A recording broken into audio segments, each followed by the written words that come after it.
Me voy a colocar invisible para que no haya ningún tipo de distracción y ustedes puedan prestar atención a la clase. ¿Quién era Napoleón Bonaparte?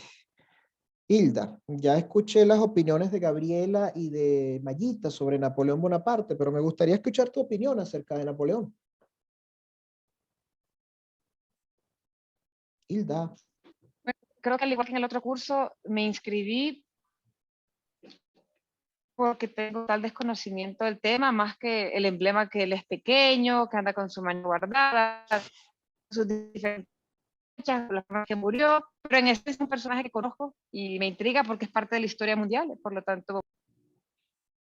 Se trata sin duda de uno de los personajes más grandes y enigmáticos de la historia. Bueno, Napoleón Bonaparte nace un 15 de agosto del año de 1769 en una isla muy particular llamada Córcega. Estos dos personajes que podemos observar acá son Carlos Bonaparte y María Leticia Ramolino. ¿Quiénes son ellos?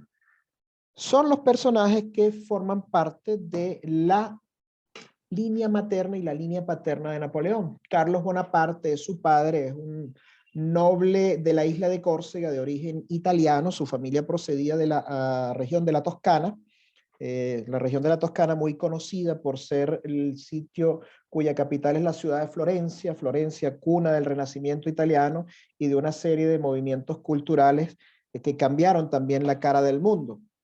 Y la señora María Leticia Ramolino, que prácticamente le sobrevivirá muchos años a Carlos Bonaparte, quien morirá joven, la madre de Napoleón, se convirtió en una especie de inspiración para Napoleón a lo largo de su vida.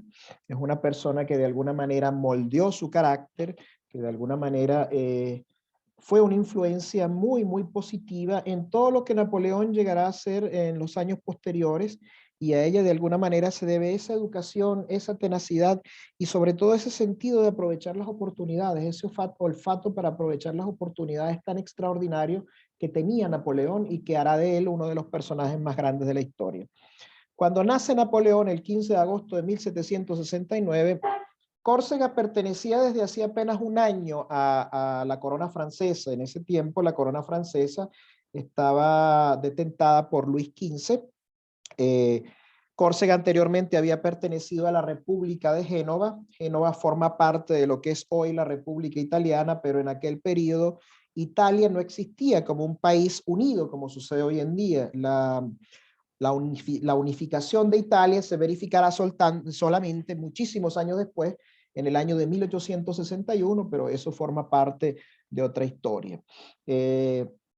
Los corsos forman parte de una raza muy particular, una raza prácticamente indomable, una raza muy, muy combativa, que defendió su isla contra los invasores franceses, contra los invasores genoveses, contra los árabes. Es una especie de raza muy bravía, muy combatiente y que se siente muy orgullosa de sus orígenes y que se siente muy orgullosa, digamos, de su gentilicio.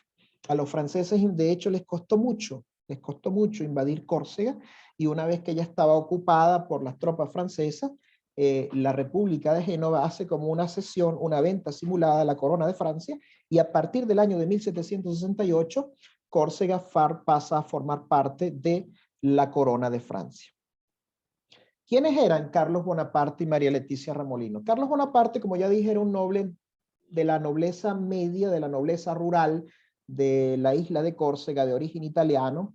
Pertenecía a una familia noble, si bien no, pues, esta familia no tenía un gran abolengo, una gran tradición, eran naturales de la Toscana y solían vivir en Córcega de una manera bastante modesta debido a lo que producían sus tierras rurales, ¿no?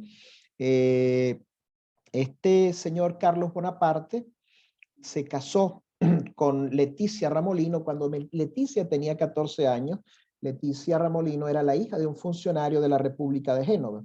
Y durante toda su vida, como ya lo dije en un principio, Leticia Ramolino fue una mujer que llegó a tener un gran sentido del honor y esa gran dignidad de los corsos, que forma parte un poco de su característica nacional y de su idiosincrasia, tanto en la riqueza como en la pobreza, era una persona parca, era una persona moderada, era una persona muy humilde, y ella había llegado a conocer la pobreza, pero de una manera muy extrema.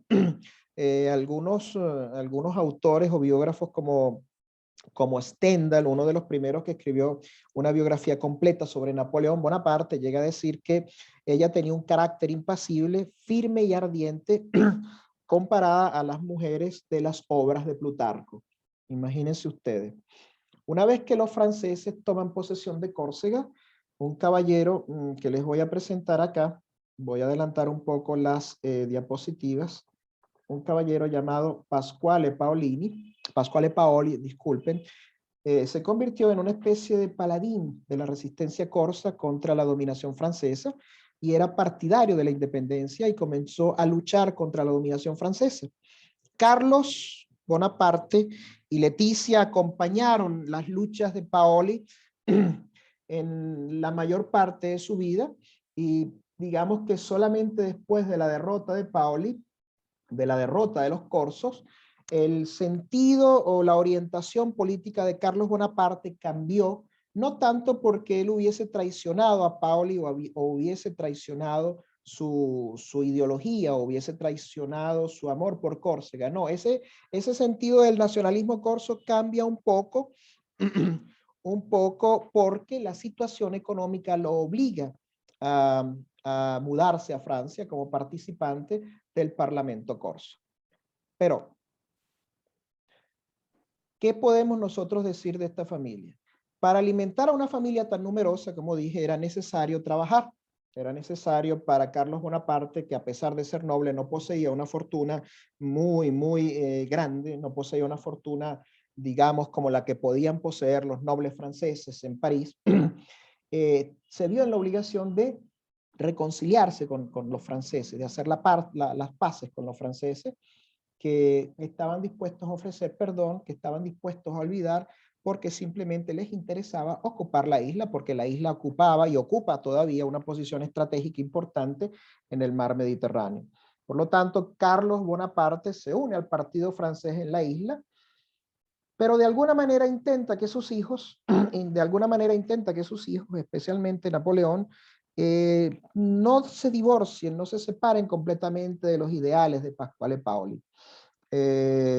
Paoli fue el primer modelo de Napoleón, digamos, llegó a ser su ídolo, llegaron a ser amigos, llegaron de alguna manera a trabajar juntos más adelante por la misma causa, pero por diferencias políticas que explicaré quizás más adelante, se separaron completamente y se convirtieron incluso en enemigos. Se dice que de Paoli lo que admiraba más Napoleón era su irreductibilidad, su carácter indomable y su férrea convicción de que Córcega tenía que conservar la independencia. Al final, ya hacia el año de 1799, Carlos Bonaparte logró incorporarse a la corte francesa como diputado por Córcega. Y un sobrino del general Marbeuf, el arzobispo de Lyon, fue el encargado de alguna manera de distribuir las subvenciones reales y concedió 3 becas a la familia Bonaparte. Una a José Bonaparte, que con el paso del tiempo llegará a ser rey de España. Cuando Napoleón Bonaparte invade España en 1808 y depone al rey Fernando VII, José Bonaparte, su hermano, ocupará el trono de España, y las otras, o una de esas 2 becas, era también para Napoleón. ¿Ok? Señores, les agradezco silencio, sí, porque escucho una interrupción. Yo después voy a abrir los micrófonos porque ustedes van a tener la oportunidad de participar. Napoleón fue becado para una escuela militar, la Escuela Militar de Brienne. La Escuela Militar de Brienne, se las voy a enseñar por acá.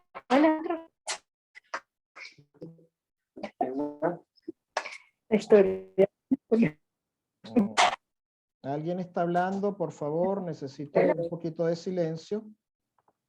Napoleón Bonaparte fue becado para estudiar en esta pequeña escuela militar, la Escuela Militar de Brienne, a la que ingresó cuando tenía apenas 9 años de edad y fue llevado a Francia por su padre. Esta es la primera vez que Napoleón sale de Francia. Este es su primer contacto con el gran país que prácticamente absorberá su personalidad, el gran país del cual prácticamente con el paso de los años se enamorará y llegará a dominar. Napoleón era para ese entonces solamente un niño que provenía de la nobleza rural de Córcega, no tenía prácticamente ningún conocimiento del francés, el idioma que hablaba era el italiano.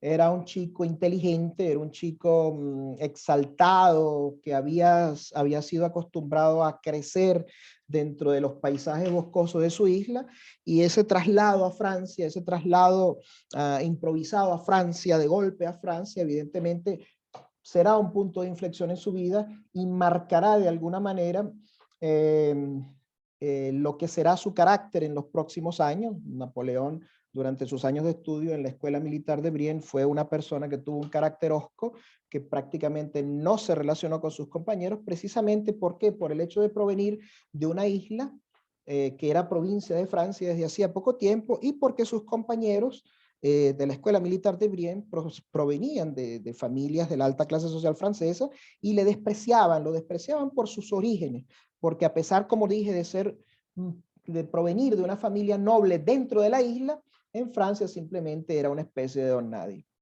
Pero el carácter de Napoleón, del niño Napoleón Bonaparte, del pequeño corso que en ese momento comenzaba su periplo y su vida en Francia, se fortaleció en esta escuela, porque sufrió, digamos, según dice uno de sus biógrafos, Bainville, esa gran prueba de los espíritus orgullosos y ardientes, tímidos, que es el contacto con los extranjeros hostiles.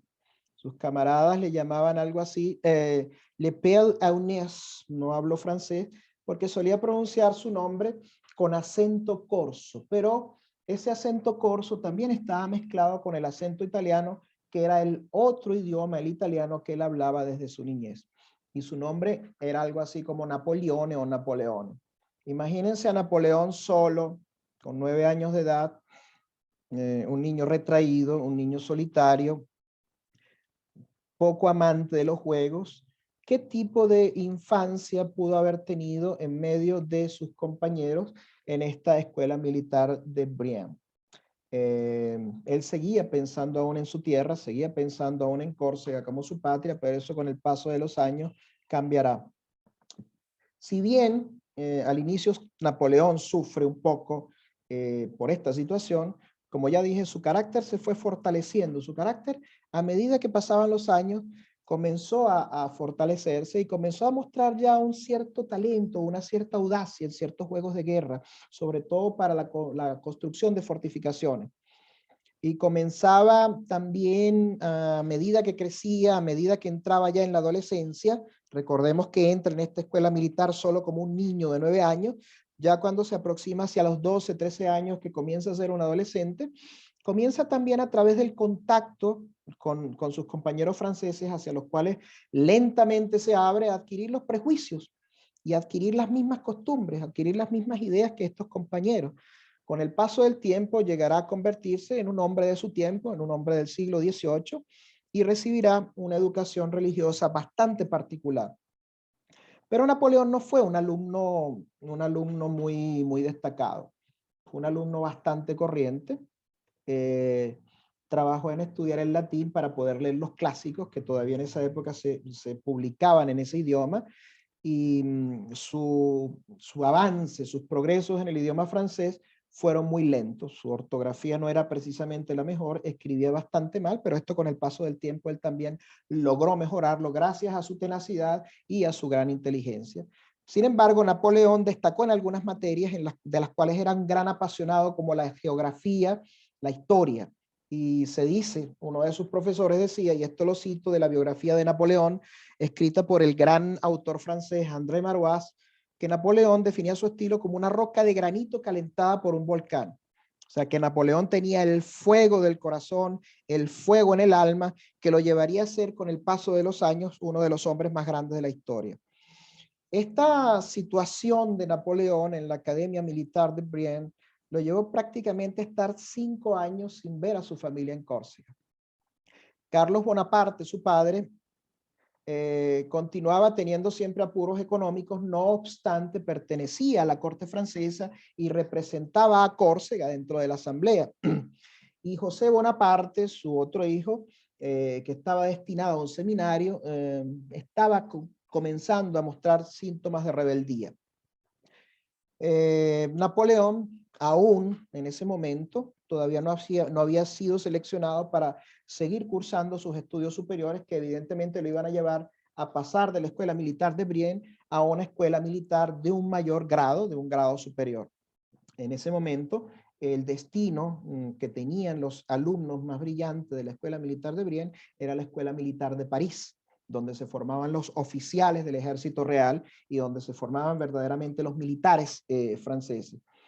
La inspección o la superior de las escuelas militares dudaban de cuál podía ser el destino de Napoleón. Algunos indicaban que podía formar parte de la armada, otros simplemente pensaban que podía ser parte del ejército de tierra.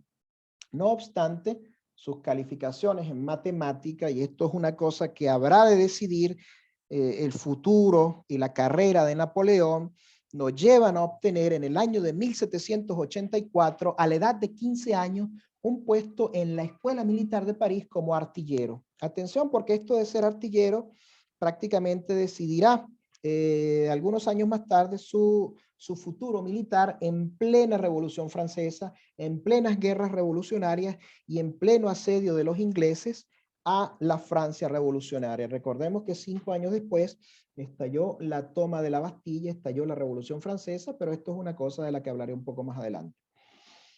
Okay. Este joven cadete Corso,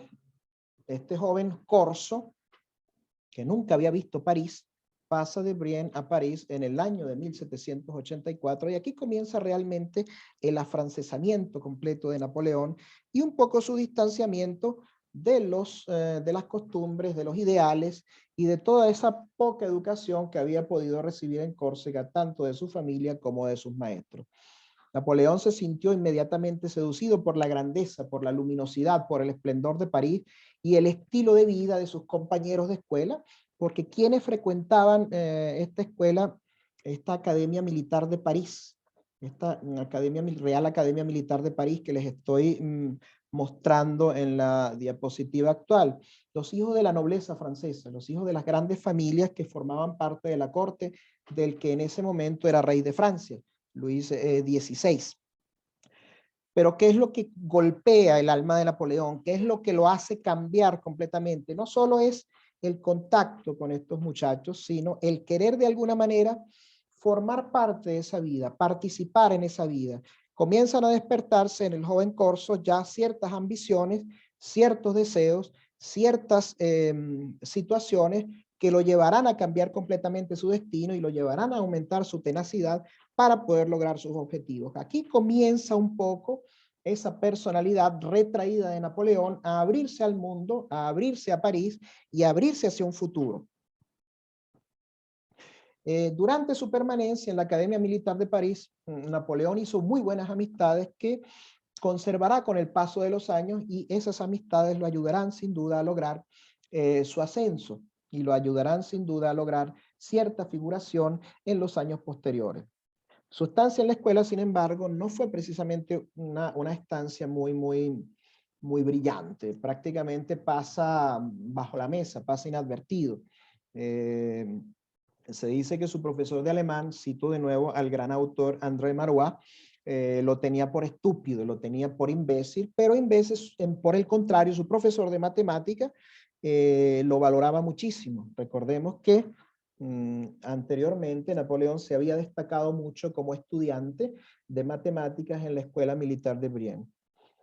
Napoleón obtuvo el puesto 12 de 36 plazas y fue nombrado alférez en el regimiento de La Forêt.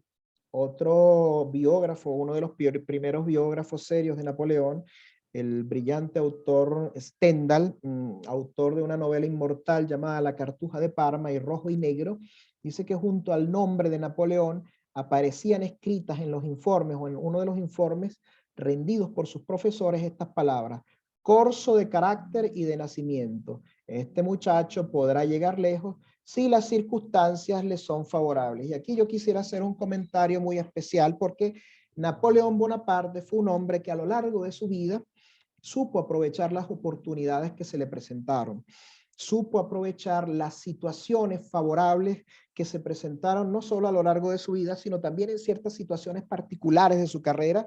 Y esto forma parte, digo, desde un punto de vista muy personal, de las características de los grandes estrategas y de los grandes militares de la historia. Si nosotros analizamos un poco las vidas de personajes como Julio César, como Alejandro el Grande o como Aníbal, todos fueron personajes que supieron aprovechar las circunstancias porque tenían un olfato particular para poder leer las ventajas que podían tener o las cuales podían sacar en ciertas situaciones, no obstante la formación militar que todos tuvieron. Pero regresemos a la vida de Napoleón. En el año de 1785, su padre Carlos muere, por lo que se piensa fuese un tumor de estómago a una edad muy joven, a una edad de 39 años. Y Leticia prácticamente se queda sola con sus hijos, Leticia Bonaparte, cargada de familia y prácticamente sin recursos. ¿Por qué? Porque los únicos recursos que Leticia tenía eran los que provenían del sueldo que recibía su esposo como miembro de la asamblea. Pero Napoleón se convertirá de allí en adelante en el sustento de la familia porque solamente le faltaba un examen para poder empezar a recibir un sueldo, porque le faltaba un examen para ingresar en el ejército. Se convierte en oficial del ejército real a la edad de 16 años y era un logro muy, muy importante para un personaje que prácticamente provenía de una provincia oscura, tenía una educación poco convencional y había sido tan hosco y tan huraño en sus primeros años en Francia. El profesor que lo examinó fue el ilustre astrónomo Laplace, y dio un veredicto extraordinario sobre el examen que rinde Napoleón. Se puede decir que esto es lo que inicia la gran carrera de Napoleón. Napoleón deseaba una destinación en el sur de Francia para estar más cerca de Córcega. Fue destinado a Valence y el reglamento en vigor, el reglamento que tenía el ejército francés en ese momento, establecía que todos los oficiales debían cumplir 3 meses de servicio en filas como artilleros. Y recordemos que Napoleón se había recibido como artillero. Siendo artillero, Napoleón aprende a conocer a los hombres porque tiene contacto directo con los soldados, con la tropa, y aprende la jerga, aprende el lenguaje de los soldados rasos, aprende ese lenguaje que con el paso de los años hará de él un gran comandante, hará de él un gran líder y hará de él un hombre que sus tropas seguirán y amarán, y que prácticamente irán con él hasta el fin del mundo o serán capaces de hacer por él cualquier cosa. Hacia enero de 1786, por fin, una vez cumplido el servicio en Valence, le dan el uniforme de oficial y se convierte oficialmente en el teniente de artillería Napoleón Bonaparte. Pero, ¿qué tipo de persona es Napoleón para ese entonces? ¿Qué es lo que desea? Lo primero que desea Napoleón, evidentemente, es solventar la situación económica de su familia, especialmente la de su madre. Y si es posible, él lo que desea es regresar a Córcega, de manera de poder hacer una carrera política y militar en la isla. No ha olvidado aún sus ideales, pero va a suceder algo con el paso del tiempo que lo hará divorciarse completamente de sus ideales de antaño, que lo hará divorciarse completamente del ideal independentista de Pasquale Paoli, y Napoleón abandonará en algún momento del futuro la isla de Córcega definitivamente con su familia. Napoleón tiene a Paoli en ese momento como un mito que lo obsesiona. Y Napoleón quiere también escribir una historia de Córcega. Estando algunos años más adelante, cuando regresa a Francia, de hecho intentará ganarse la vida como escritor y se dice que incluso llegó a escribir una novela que nunca fue publicada. En Valence, en su estadía en Valence, prácticamente lee todo lo que la biblioteca de la ciudad tiene. No se dedica tanto a la lectura de libros militares, mas sí se dedica a libros de política, especialmente a leer a Rousseau, que se convertirá de ahora en adelante en una especie de paradigma para él. En ellos, en la lectura de estos tratados políticos, él trata de encontrar una especie de excusa o de justificación para poder liberar a Córcega del dominio francés, pero al mismo tiempo se dedica a escribir y sueña con brillar, como lo dije, en la literatura. Hacia 1787 le conceden un permiso y parte inmediatamente para la isla llevándose libros, entre otros libros clásicos de Tácito, de Montaigne, de Montesquieu, de los grandes clásicos que él leía. Algunas personas han dicho que Napoleón Bonaparte era un hombre de escasa cultura. Napoleón Bonaparte se forjó como autodidacta una cultura política y una cultura filosófica extraordinaria, leyendo a los grandes clásicos de la antigüedad, pero también leyendo a los grandes enciclopedistas franceses del siglo XVIII, que fueron los precursores ideológicos de la Revolución Francesa. En el regimiento, dentro del regimiento como tal, dentro de sus deberes militares, era poco lo que había aprendido más allá del arte militar. Sabía matemáticas, conocía la artillería, conocía sus deberes militares y había leído mucho a Plutarco. No es experto en ningún tema, pero comienza a forjarse esa cultura extraordinaria que viene de su gran pasión por la lectura y que lo llevará a ser, como ya dije, un hombre de profundos conocimientos filosóficos, históricos y geográficos, lo que también hará de él un gran estratega y un hábil negociador. Tiene el don siempre, según Stendhal, cito de nuevo a uno de sus primeros grandes biógrafos, el don de encontrar ideas nuevas con una rapidez increíble y de abordar los problemas directamente como si nadie los hubiese estudiado antes que él. Cuando llega a Córcega, en Ajaccio, la capital de la isla, se reúne con su madre, que está en una situación verdaderamente penosa, en una situación de pobreza prácticamente extrema. Y Napoleón tiene el prestigio de ser un militar formado en Francia. Él regresa a Francia para tratar de interceder por su familia. En París consigue algunas audiencias, algunas reuniones, pero son muy pocos los resultados. De hecho, prácticamente entre sus idas y venidas a París, a Ajaccio, entre el año de 1786 y de 1788, prácticamente aparece como desligado del ejército, pero estos continuos permisos hacen que sus superiores lo amenacen con la posibilidad de darle de baja si no se incorpora.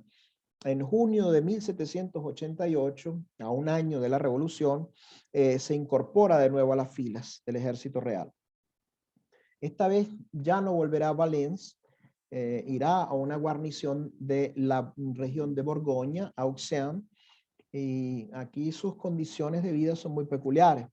Vive en una habitación que prácticamente no tiene muebles. Su hermano Lucien Bonaparte, que será una figura trascendental para su vida, está a su cargo y duerme en un colchón en el mismo cuarto, o sea, un colchón o una colchoneta extendida en el piso. Este fue un periodo, sin embargo, provechoso para Napoleón. ¿Por qué? Porque su jefe, el general Duterre, que era un estudioso del arte de la guerra, le hizo leer el famoso Ensayo General de la Táctica del conde de Guibert. Aquí quiero hacer un énfasis muy particular. ¿Por qué? Porque la lectura de este ensayo, de esta obra militar, prácticamente le da a Napoleón los conocimientos necesarios para desarrollar lo que durante sus años como militar de carrera y posteriormente como conductor de tropas, lo llevará a desarrollar esa estrategia que él puso de manifiesto tantas veces en las guerras napoleónicas y en batallas como Austerlitz o Auerdatz, de las cuales hablaremos en su momento, esa característica de adquirir una superioridad trascendental en un punto clave de la batalla y atacar con toda la fuerza disponible ese punto utilizando el factor sorpresa a través de la rapidez de movimientos. La lectura de esta obra de Guibert, en la cual el autor trata sobre esto de una manera absolutamente teórica, llevará a que Napoleón lo lleve a la práctica. Primero, en las primeras campañas en las cuales actúa como general ya de la República Francesa, en sus campañas italianas, de las cuales hablaremos más adelante, en las cuales se forja verdaderamente su fama como militar, y posteriormente en las conocidas guerras napoleónicas, a partir del año 1804, cuando fue coronado emperador. Napoleón era un personaje que tenía una capacidad de trabajo limitada. tenía una reserva energética inagotable. Siempre está en un constante movimiento para hacer cosas, para aprender, para trabajar. Lee obras como La República de Platón, lee la historia de un gran rey que servirá también como ejemplo en su formación política y militar, Federico II de Prusia. Y en una ocasión, durante un arresto, leyó, entre otras cosas, las instituciones del autor romano Justiniano. Y gracias a su memoria, recordemos, entre otras cosas, que Napoleón era capaz de recordar los nombres de los soldados que formaban parte de sus batallones. Esto es una característica poco particular de los militares de cualquier tiempo. Prácticamente en algún momento será capaz de citar las leyes romanas, especialmente aquellas del Código de Justiniano, de memoria. Imaginen la gran capacidad de memoria, la gran capacidad de análisis que este caballero tenía. Quisiera abrir los micrófonos un momento para saber si tienen alguna duda, si tienen alguna pregunta antes de continuar. Escucho sus comentarios. Bueno, a mí me sorprende bastante la capacidad de aprenderse el nombre de los subordinados, porque creo que esa es una de las características principales de los grandes tiranos y genios de la historia, que han sido personas tan, en lo que cabe, humanas, que saludan a la persona del aseo, que saludan al más alto, de la misma forma, que encantan a todo el mundo y nadie se da cuenta de lo que realmente está pasando. Bueno, en algunos otros casos, pero usualmente los tiranos tienden a ser o las personas excersas en las grandes guerras o las grandes cosas del mundo porque se acordaban de los nombres de las personas. Exactamente. Esta era una característica que también tenía Julio César, entre otros, el gran general y dictador de la Roma republicana. Gabriela, ¿algún comentario, alguna pregunta? Sí, hay algo que me quedó una duda. Él cuando va a Córcega, o sea, es entre 1786 y 1788. Él durante Va y viene. va y viene, va y viene y recibe como algún tipo de amenaza por parte del ejército, porque los continuos permisos evidentemente no son algo muy normal dentro de los efectivos militares y se le combina a regresar a las filas. A regresar a las filas, ¿ok? Perfecto, gracias. Veamos los otros participantes. Mayita, ¿algún comentario? No, todo muy claro, gracias. Okay, por acá tengo a alguien que es iPhone, Carmen Alicia, creo. No te escucho, Carmen Alicia. Carmen, no te escucho. Carmen.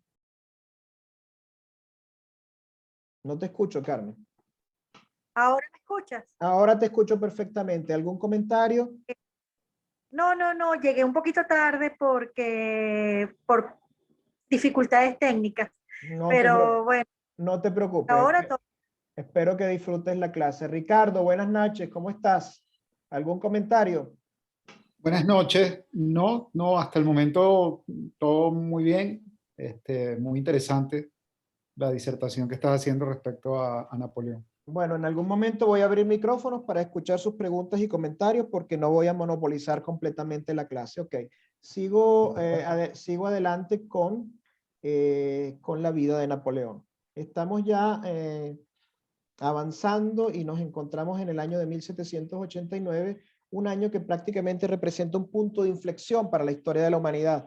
Es el año de la revolución, es el año de la toma de la Bastilla, es el año en el cual la monarquía francesa prácticamente pierde sus derechos, pierde su capacidad de gobernar autónomamente. Recordemos que la toma de la Bastilla ocurre el día 14 de julio del año de 1789 y no es en ese momento precisamente que la monarquía francesa, que la familia de los Borbones es depuesta del trono de Francia. Esto ocurrirá algunos años más tarde, pero el punto de inflexión de la toma de la Bastilla, lo que crea esa situación particular que se llama Revolución Francesa, que es un movimiento que ya se venía gestando desde hacía muchísimos años y que parte de las ideas de los grandes filósofos e enciclopedistas franceses como d'Alembert, como Diderot, como Rousseau, que fueron la génesis de esta ideología que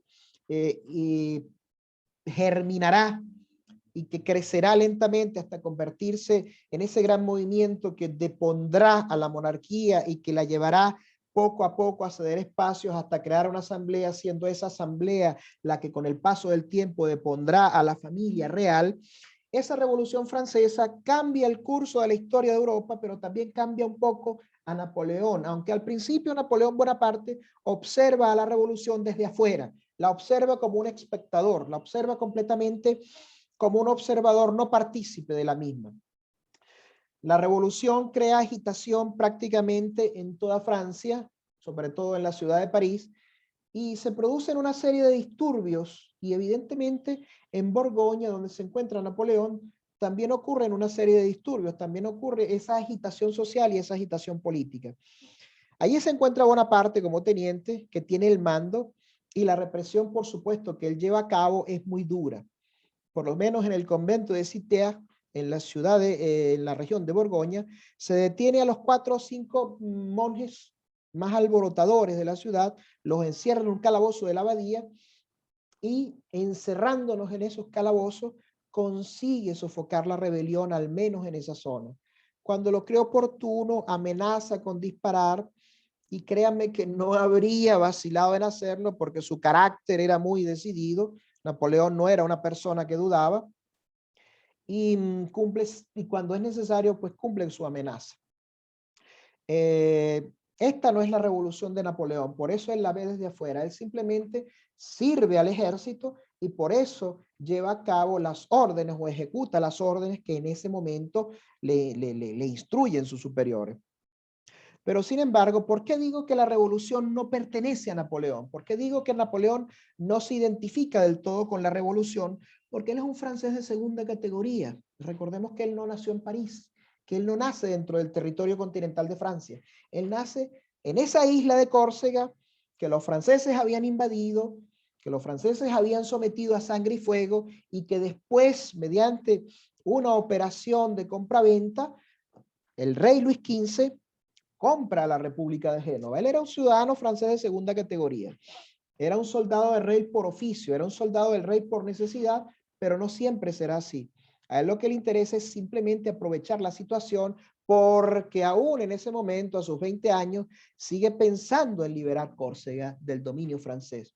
Él ve la revolución desde afuera, él la ve, como dije, como un espectador. Se aleja de los escenarios y de los hechos cada vez que puede, y solicita de nuevo una serie de permisos desde el año de 1789 hasta junio de 1793, que lo llevan en continuas idas y venidas desde Francia a Córcega y desde Córcega a Francia. En esas estadías en Córcega, él interviene en la vida política local, interviene en los conflictos locales, y tiene una participación activa en los motines de Ajaccio contra la familia real francesa, pero corre el riesgo de ser considerado, de nuevo, vuelve a ser considerado una especie de persona peligrosa, y se le obliga de nuevo, bajo la amenaza de destitución, a volver al ejército. Pero Napoleón no acepta y simplemente es dado de baja del ejército y se ve obligado a tomar otro rumbo. Aún así, a pesar de haber sido dado de baja del ejército, regresa a París, regresa a Francia. ¿Por qué? Porque en Francia es donde tiene una posición social, en Francia es donde tiene conocidos, en Francia es donde ha llevado a cabo esa carrera militar, y él en Córcega es prácticamente un don nadie, independientemente de que en esas estadías periódicas que tuvo en su primera etapa y en esta segunda etapa de 1789 a 1793, a pesar de haberse mezclado en los asuntos internos políticos de la isla y de haber tenido mucho contacto con Pasquale Paoli, él no es una persona importante dentro de la isla, no tiene medios de subsistencia en la isla, y para poder subsistir, para poder encontrar ese dinero que es necesario para la subsistencia de su familia, él debe regresar a Francia para establecer allí los contactos necesarios. Napoleón regresa a París, regresa a Francia, y utiliza a sus contactos, a los diputados corsos de la Asamblea Nacional Francesa, que son amigos suyos, los diputados Salicetti, Casabianca y Chiappé, y consigue su reincorporación y consigue de hecho su ascenso a capitán. Esta es la primera vez en la vida que Napoleón usará sus influencias, no solo para lograr su reincorporación al ejército, sino también para lograr un ascenso. De simple teniente de artillería es ascendido a capitán. Hay un hecho muy importante que relatan algunos de sus biógrafos, como el mismo André Magua, como Stendhal y como algunos otros más modernos. El 10 de agosto del año de 1793, al ver al rey Luis XVI en la ventana con el gorro frigio que le habían colocado a los revolucionarios en la cabeza, grita unas palabras ofensivas en idioma italiano, que era su idioma prácticamente de nacimiento. Él dice que el rey es un coglione. ¿Qué coglione? Esta palabra, para los que hablan italiano, Hilda, tú que hablas italiano, sabrás perfectamente qué quiere decir esta palabra, y tú también, Carmen, que hablas italiano. Y dice Napoleón, escribe Napoleón a un amigo, si hubiese tenido la oportunidad, hubiese sido capaz de abrir fuego inmediatamente contra ese vil canalla, refiriéndose al rey. A sus 24 años, Napoleón prácticamente ha perdido la fe, o yo diría que nunca tuvo, si bien algunos historiadores dicen que Napoleón perdió la fe en los ideales de la revolución, yo me atrevería a decir que Napoleón nunca creyó en la revolución bajo ningún concepto. Napoleón, independientemente de que hubiese leído a los filósofos que gestaron con sus ideas la Revolución Francesa, a mi manera de ver como historiador, nunca se sintió completamente atraído por esta revolución, porque en el momento en el cual la revolución estalla, él todavía tiene grandes puntos de contacto y tiene grandes afectos por Córcega. Él aún en ese momento alberga la esperanza, al ver que Francia prácticamente se destroza en la anarquía y en el caos de la revolución, él alberga la esperanza, digamos, cree todavía posible que la isla de Córcega se puede independizar, aprovechando toda esta vorágine que está consumiendo a Francia, que está prácticamente sumida en una guerra civil. En tales circunstancias, Napoleón se ve obligado a ir a Córcega, esta vez porque en París, donde estudiaba su hermana Elisa, el colegio femenino de Saint-Cyr, que era un colegio de las altas clases francesas, cierra sus puertas. Elisa, su hermana, prácticamente no puede seguir estudiando, y Napoleón se ve obligado a llevarla a Córcega, y esto es un pretexto, una vez más, para pedir otro permiso, para solicitar otra baja temporal e irse a Francia. Y durante este viaje, los dos hermanos pasaron por la ciudad de Tolón, donde se encontraba Lucien, otro hermano de Napoleón. Y en el puerto de Toulon sucede una cosa muy, muy particular. A los tres hermanos una parte, los toman como aristócratas porque Elisa llevaba una cinta negra, y la cinta negra en el sombrero en ese momento se consideraba una especie de característica de las vestiduras o un emblema de las clases sociales altas francesas. Napoleón le arranca la cinta al sombrero de su hermana y la lanza en el agua. Y no debe olvidarse que en ese momento Francia se encontraba en guerra contra las monarquías absolutistas de Europa y contra una monarquía no tan absolutista como la monarquía británica. ¿Por qué?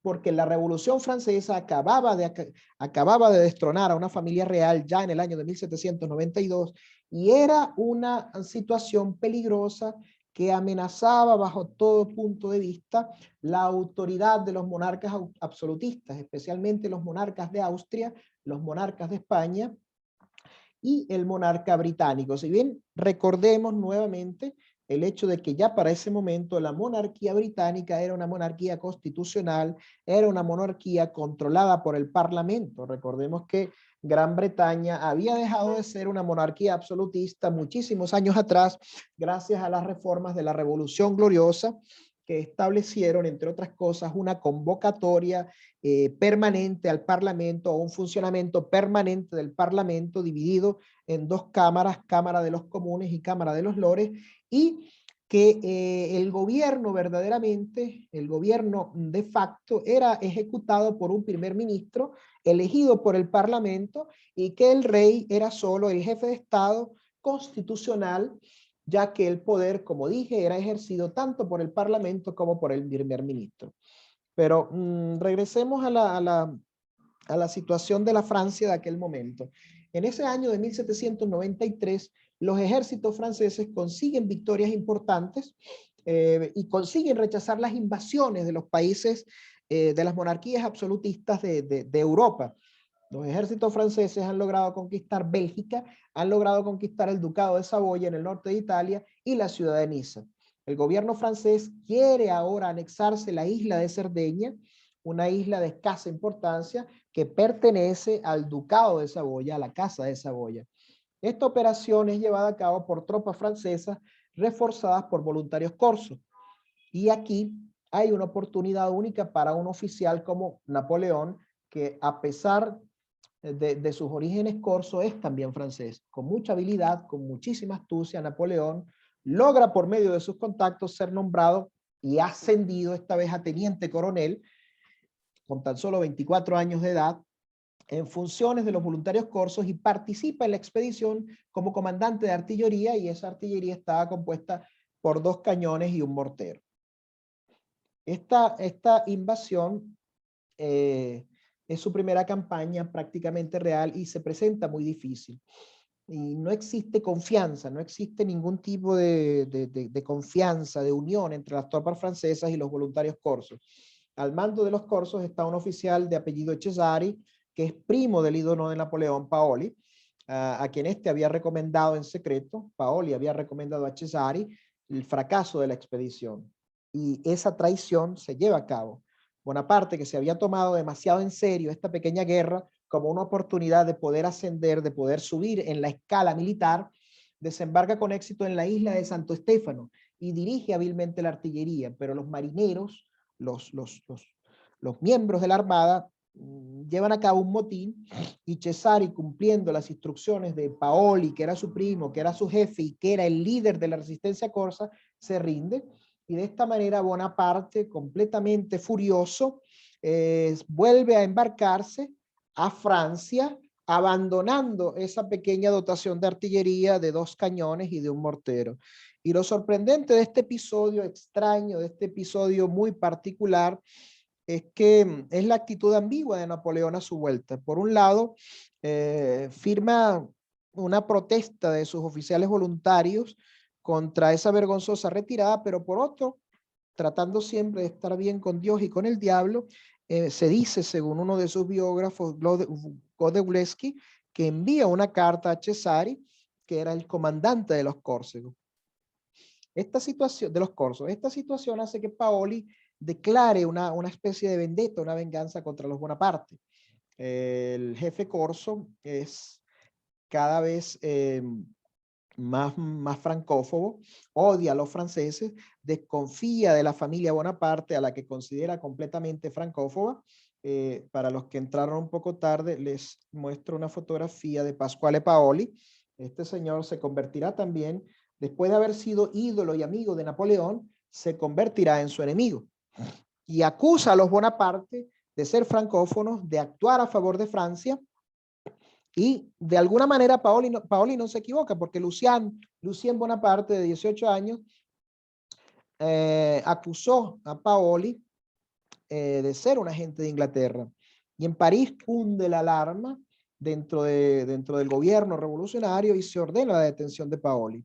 La detención o la reacción de los paolistas se convierte en una furiosa campaña contra la familia Bonaparte, a quienes echan en cara o acusan de haber aceptado en pasado las becas reales, las becas concedidas por la familia, por los Borbones, que había tramitado Carlos Bonaparte como diputado ante la Asamblea Nacional Francesa, representante de la isla de Córcega. Y le acusan también de ser amigo del conde Macbeth, que era un activista anticorso, al tiempo que denuncian las intrigas de Lucien Bonaparte. Napoleón en ese momento le envió a su madre un mensaje en el cual le dice: madre, prepárese para salir de Córcega porque ya no es nuestra casa. Y Leticia, poseedora de una gran astucia, poseedora de un sentido común extraordinario y preveyendo lo que pudiese suceder, abandona su casa en la ciudad de Ajaccio pocos minutos antes de que sea arrasada por una turba.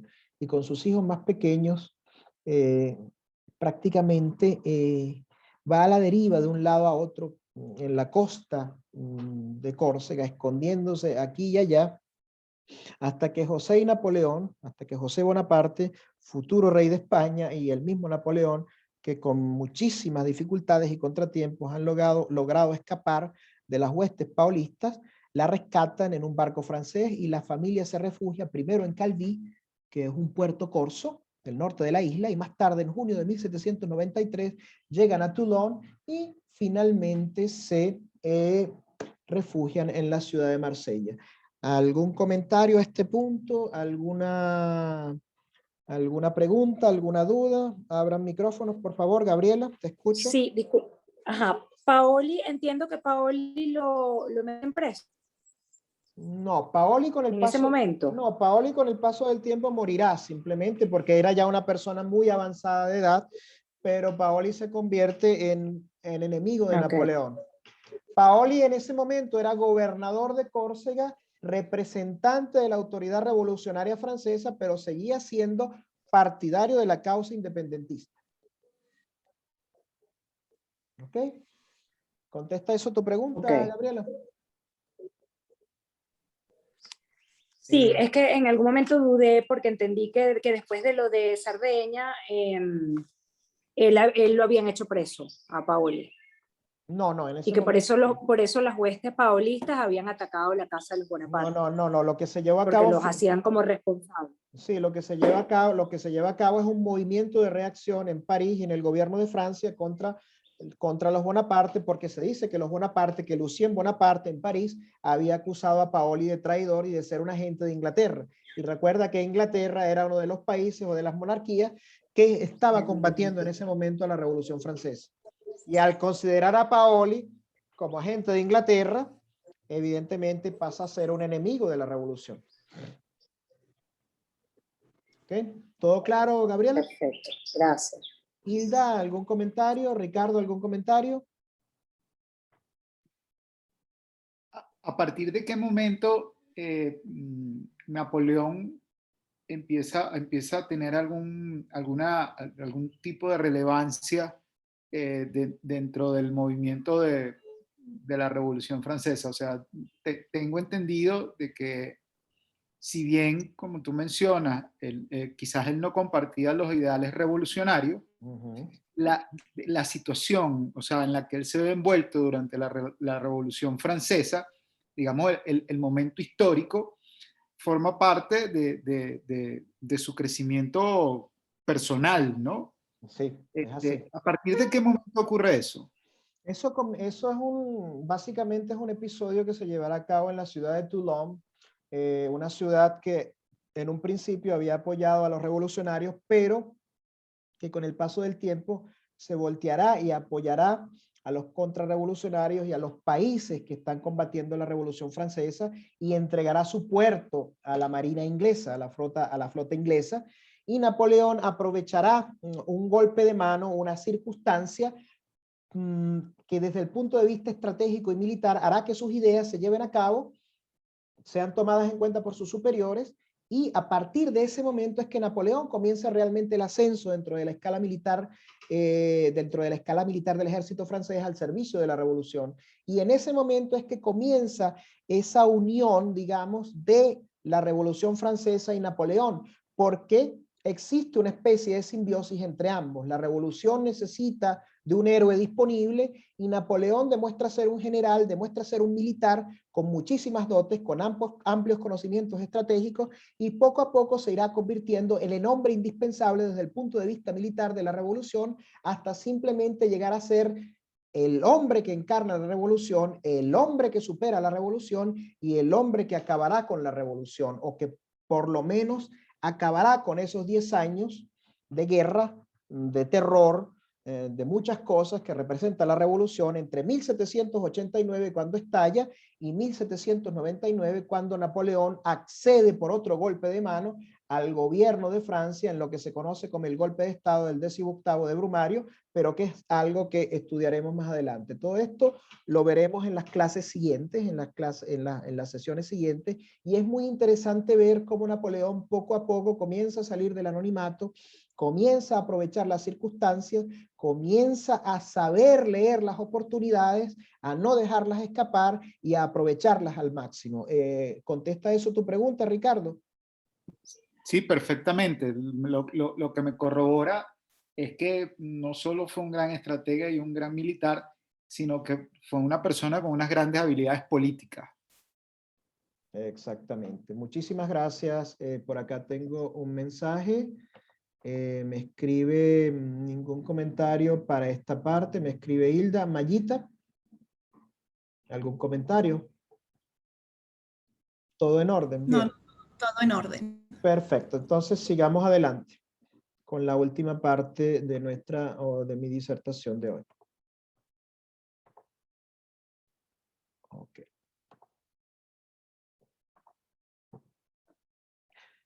Una vez establecidos los Bonapartes en la ciudad de Marsella, sigue la situación de estrechez económica, incluso llegando a rayar en la miseria. Solamente disponen de los ingresos económicos que Napoleón percibe como capitán del ejército,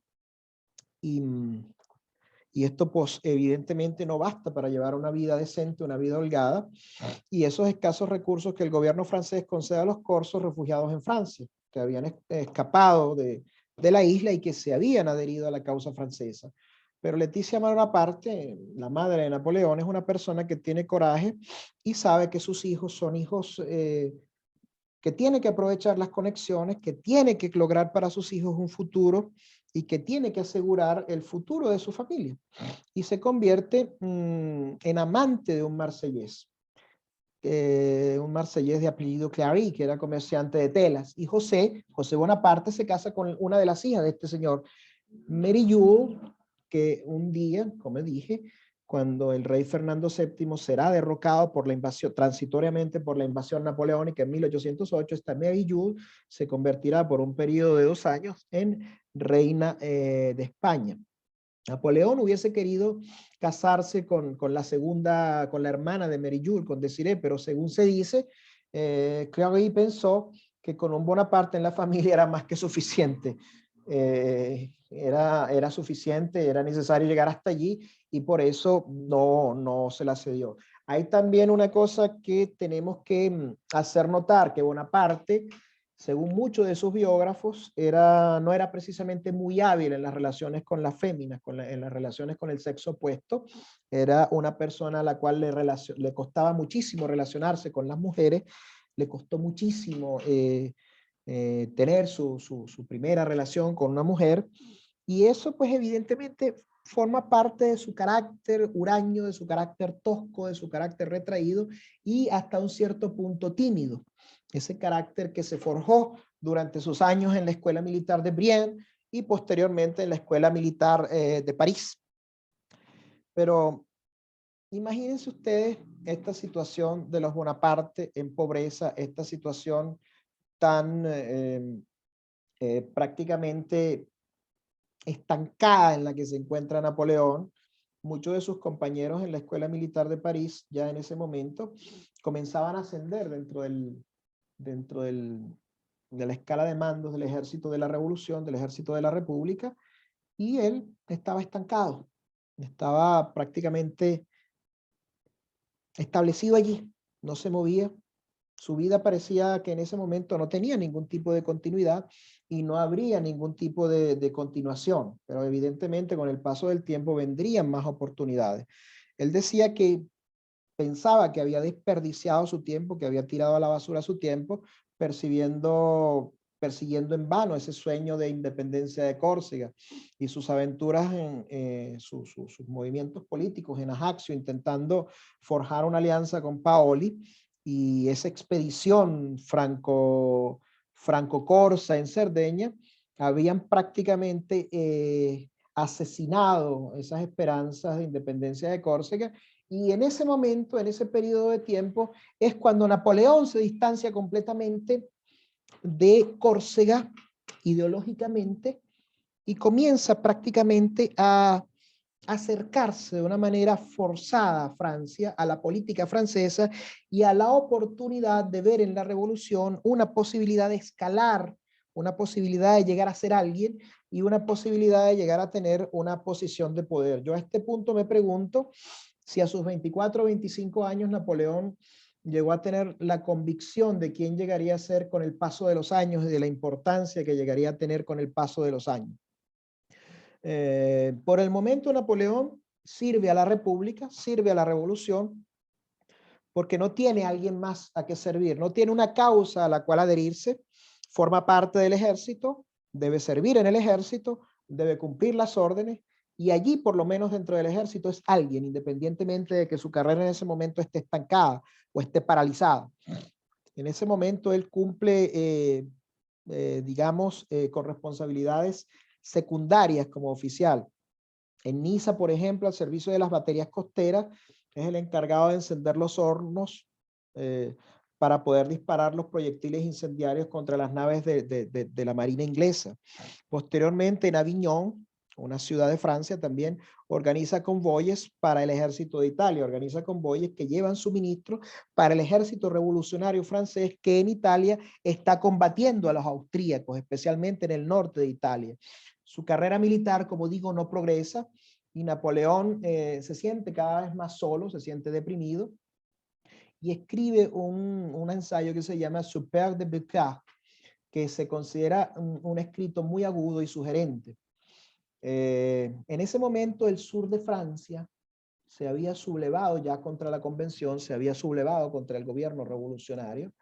La ciudad de Marsella era partidaria de los girondinos y Bonaparte, que era ya capitán, como lo había dicho anteriormente, puesto que había conseguido ascenso, que había conseguido gracias a sus conexiones y sus contactos con los diputados corsos a la asamblea, Napoleón escribió un diálogo, una especie de ensayo brillante, una especie de ensayo en el cual demostraba a un federalista marsellés que la convención sin duda acabaría venciendo a los partidarios de la monarquía porque tenía al mejor y en realidad único ejército que existía en Francia en ese momento. Esta es una de las características curiosas de Napoleón como escritor, una de las pocas manifestaciones de Napoleón como escritor. Pero después de esto ocurre la situación que cambiará el destino de Napoleón, la situación que será el punto de inflexión en su carrera militar, la situación que lo llevará a ascender meteóricamente dentro de la escala militar francesa y que lo hará perderse de vista. Según un informe, Napoleón es considerado el único capitán de artillería capaz de llevar a cabo ciertas operaciones y por eso es destinado al asedio de la ciudad de Tolón. Recordemos lo que había dicho yo a Ricardo anteriormente, que la ciudad de Tolón, que originalmente había sido una ciudad revolucionaria, se había pasado al partido de los contrarrevolucionarios y había abierto sus puertas a la marina inglesa. La ciudad evidentemente se encontraba asediada por la armada británica, por la armada inglesa, y esto suponía un grave peligro para la revolución, sobre todo porque al mismo tiempo la ciudad de Lyon enarbolaba en ese momento la bandera monárquica y la guerra civil continuaba en otra zona de Francia, en Provence. Los ingleses, los españoles, los sardos, que eran aliados de los países que combatían a Francia, podían reunirse con las tropas del ducado del Piamonte y con los leoneses sublevados. Por eso era necesario que de alguna manera se resolviese la situación militar del sur de Francia. La convención, que era el gobierno revolucionario en ese momento, había enviado un general de apellido Carté para asediar y reconquistar Tolón. Era un hombre de gran valentía, pero no tenía una inteligencia muy grande y no entendía por qué una zona llamada la Punta de Gilead dentro de la ciudad o dentro del enclave de Tolón era la posición clave o la posición ideal desde la cual se podía rechazar el asedio de la marina inglesa. Y por tanto era allí, desde ese punto, y no sobre la ciudad, donde había que concentrar todos los esfuerzos. Esta quizás sea la primera demostración de aquella teoría que leyó Napoleón en el libro de Guibert y que lo llevará a desarrollar esa estrategia de atacar con todas sus fuerzas, con rapidez de movimientos y con factor sorpresa los puntos claves en una batalla o en una posición o dentro de una posición de batalla o militar para lograr la superioridad. Entonces, ¿qué es lo que hace Napoleón?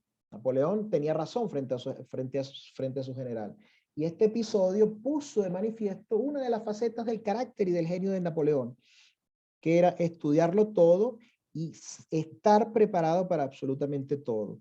Cuando había pasado por Tolón como simple viajero, en sus idas y venidas a Córcega, había examinado como artillero y como militar el puerto, buscando posiciones adecuadas para el emplazamiento de cañones, siempre pensando como un militar, siempre pensando como un artillero.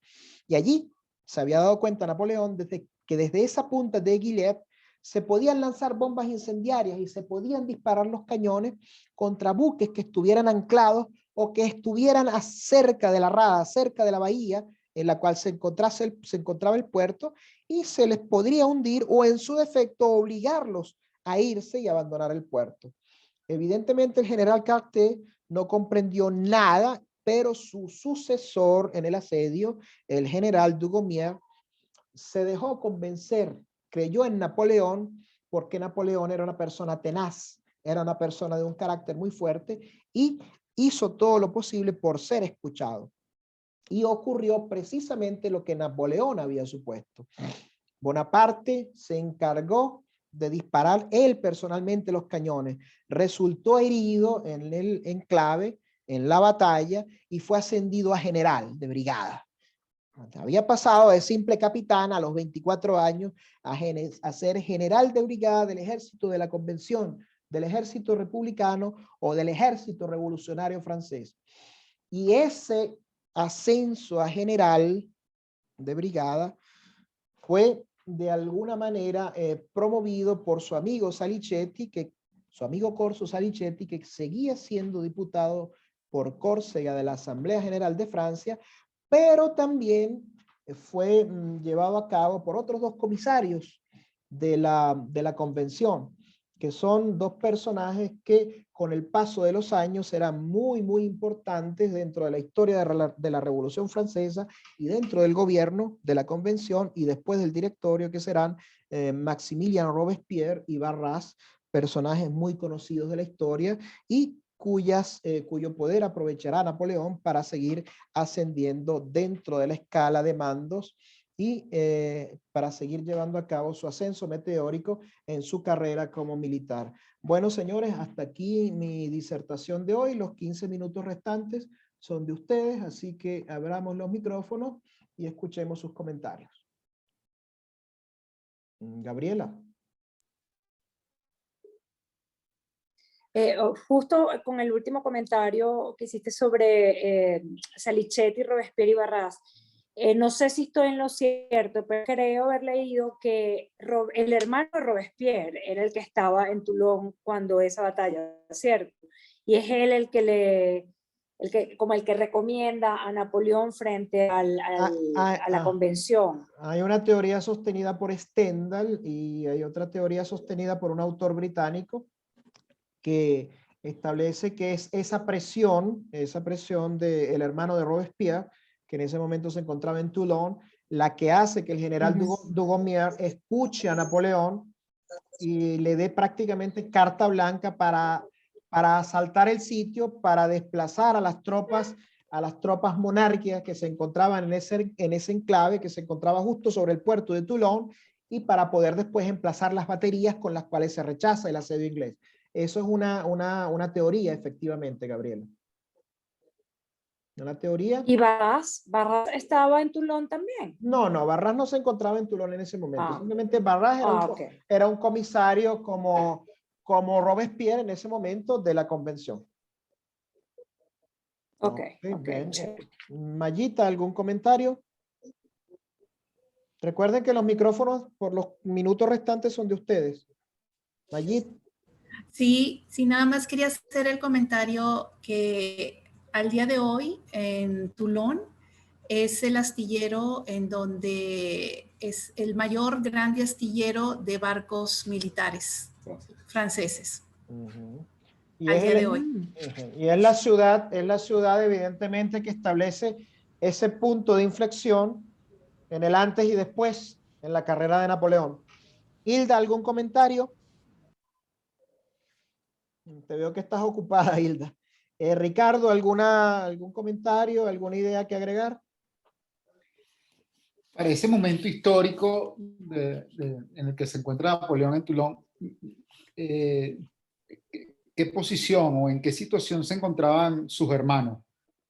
A sus hermanos se encontraban algunos una situación económica todavía desesperada, pero recordemos que en algo había mejorado la situación económica por lo que había hecho Leticia Bonaparte. Recordemos que se había hecho amante de este personaje, de este comerciante de telas de Toulon, para lograr una entrada de dinero y para lograr que la familia de alguna manera comenzase a tener conexiones dentro de las personas importantes o dentro de los personeros importantes, no solo de la ciudad de Marsella, no solo de la ciudad del sur de Francia. Con el paso del tiempo, los Bonaparte escalarán posiciones también gracias a sus matrimonios. Es bien sabido, y lo veremos en las siguientes clases, cómo Napoleón Bonaparte concertó matrimonios para sus hermanos y cómo Leticia Bonaparte, o Leticia, su madre, que era la esposa o había sido la esposa de Carlos Bonaparte, hizo lo posible porque su familia llegara a tener un nombre y hizo de alguna manera esa tenacidad de Leticia que su familia llegara a ser una de las más importantes en la historia de Europa. Hay una de las cosas, unas cosas que cuenta Napoleón, que dice Napoleón en sus memorias, y él se refiere a su madre como un gran hombre, no porque su madre fuese hombruna o algo por el estilo, sino por su tenacidad, por su carácter, por su no rendirse jamás, por luchar contra las adversidades, por tener un carácter indomable y por hacer todo lo necesario y posible por el bienestar de su familia y porque su familia alcanzase nombre y posición dentro de un país que de alguna manera les era extraño. Siempre es necesario recordar que los corsos en Francia eran franceses de segunda categoría, por todo lo que hemos expuesto en los comentarios anteriores. ¿Algo más, Ricardo?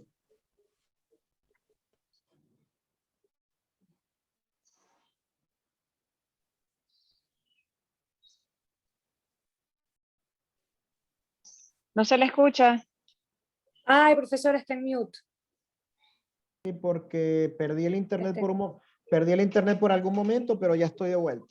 Bien, ¿algún otro comentario final, señores, para ir cerrando ya nuestra primera sesión? Ricardo estaba haciendo una pregunta. Ricardo, por favor, ¿puedes repetir tu pregunta? Sí, cómo no. Nos queda claro que ideológicamente Napoleón no compartía en el fondo los ideales revolucionarios, ¿no? Digamos, la revolución fue como un trampolín para él poder proyectarse. Ahora, en esta etapa de su vida, en algún momento, él o en sus memorias o sus historiadores dan señales de cuáles son sus inclinaciones ideológicas. Las inclinaciones ideológicas de Napoleón, Ricardo, las vamos a ver posteriormente, a partir del año de 1799. En las próximas clases hablaremos de dos situaciones muy particulares de la vida de Napoleón. Son las campañas de Italia y la desastrosa campaña de Egipto, en la que si bien obtuvo algunos éxitos militares, desde el punto de vista estratégico fue completamente un fracaso porque Napoleón se ve obligado a volver a Francia. Pero a partir del momento en que Napoleón regresa a Francia desde Egipto y ejecuta el golpe de estado del 18º de Brumario para hacerse con el poder, en un golpe de estado, en un golpe de mano que fue organizado por el abate Sieyes, es a partir de ese momento en el que Napoleón se apodera del poder en Francia y lleva a cabo su gobierno como cónsul, formando parte de dos triunviratos y después como cónsul único, hasta llegar a ser coronado como emperador en el año de 1804. Es allí donde verdaderamente se manifiestan sus ideales políticos y donde verdaderamente se manifiesta Napoleón como hombre de Estado y Napoleón como ideólogo, y especialmente en todas las reformas jurídicas y sociales que lleva a cabo en ese pequeño interludio de paz que va a ser el fin de la revolución con el ascenso de Napoleón al poder en 1799 hasta su coronación como emperador en 1804, que es prácticamente lo que se considera como el inicio oficial de las guerras napoleónicas, que a lo largo de los próximos 10 años, de 1804 hasta 1815, van prácticamente a cambiar el mapa de Europa. Pero el ideal político de Napoleón, su ideal político, su ideal social, su visión como hombre de Estado, él la desarrollará básicamente en ese periodo de 5 años que va desde 1794 hasta el año de 1804. Y les quiero adelantar que para esas disertaciones me acompañará un profesor de historia experto en el área jurídica, que es el historiador César Pérez Guevara. Este historiador, también venezolano como yo, hablará, entre otras cosas, sobre el establecimiento de los códigos dentro de la justicia y del marco jurídico francés, que fue una innovación que Napoleón Bonaparte llevó a cabo y que prácticamente sentó las bases del sistema jurídico, no solo francés, sino del sistema jurídico de toda la Europa de ese entonces y posteriormente de todas las leyes que en la actualidad están codificadas en el resto de los países del mundo. Ese tema será tocado por el profesor César Pérez Guevara, que además de ser historiador, es también abogado. ¿Ok? ¿Responde eso a tu pregunta, Ricardo? Sí, completamente. Muchísimas gracias. Bueno, muchísimas gracias a ustedes por la participación. Mariela, llegaste tarde. Puedes abrir el micrófono. Ahora sí, ahora sí. Disculpen, pero me parecía que yo tenía que era para el 17, cuando veo que era hoy. Eso fue un pequeño error, un pequeño gran error cometido por la persona que lleva las redes sociales, por lo cual ya pedí disculpas. Bien, muchachos, creo que por hoy es todo. Los espero el próximo lunes. Para el próximo lunes vamos a hablar de esa campaña de Italia y cómo comienza Napoleón a ascender en la escala jerárquica del ejército. Y aquí vamos a tener otra visión de Napoleón Bonaparte más próxima, más cercana a lo que será el Napoleón que todos hoy en día conocemos y cuya imagen nos ha sido transmitida por los historiadores a lo largo de los años. Gracias por su participación. Muy buenas tardes a todos. Y una vez que la clase esté ya transformada y grabada y el link de YouTube esté listo, se las haré llegar tanto por correo como por el grupo de WhatsApp. Buenas tardes a todos. Buenas tardes, Gabriela. Buenas tardes, Hilda. Buenas tardes, Ricardo. Buenas tardes. Los veo el próximo lunes. Gracias por su atención. Buenas tardes. Espero que les haya gustado. Feliz tarde para todos. Chao. Bye.